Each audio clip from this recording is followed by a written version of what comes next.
បងប្អូនណាចង់បានបន្លែធម្មជាតិអាចខលកំងបានតាមរយៈលេខទូរស័ព្ទដែលខ្ញុំដាក់លើអេក្រង់ឡាយលក់ប៉ុណ្្នឹងហើយ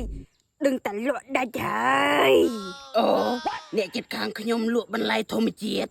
អេខ្ញុំនឹងទៅទិញដោយសារខ្ញុំមានតែចំការតែគ្មានបន្លែធម្មជាតិសោះទៅទិញសិនឡាយយូរហើយតែមិនមានអ្នកមកទិញសោះហេបងខ្ញុំឃើញបងឡាយលក់បន្លែធម្មជាតិដោយសារយើងនៅចិត្តគ្នាអញ្ចឹងខ្ញុំមកទិញភ្លាមតែម្ដងបងលក់ឲ្យខ្ញុំទៅអស់មកខ្ញុំមកទាំងអស់បានកំងហើយឬនៅអូខ្ញុំអត់បានកំងទេបងដោយសារយើងនៅចិត្តគ្នាខ្ញុំមកទិញភ្លាមតែម្ដងបើតាមគោលការណ៍របស់ខ្ញុំមិនអាចលក់ឲ្យបងបានទេបងគ្មានសិទ្ធិទិញឡើយដោយសារតែបងអត់បានកលកំងតាមលេខទូរស័ព្ទនេះ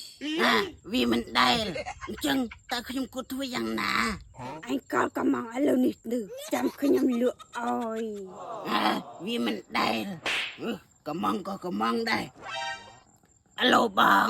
អាឡូចាបងតើបងចង់ទិញអ្វីបាទបងខ្ញុំចង់មកបន្លែរបស់បងដែលបងឡាយលក់នឹងគឺមកយកទាំងអស់បន្លែធម្មជាតិនឹងណាអូខេបងបាទអូយវិធានាម្លេះនៅចិត្តគ្នាសោះចាំបាច់ខលកំងអីណា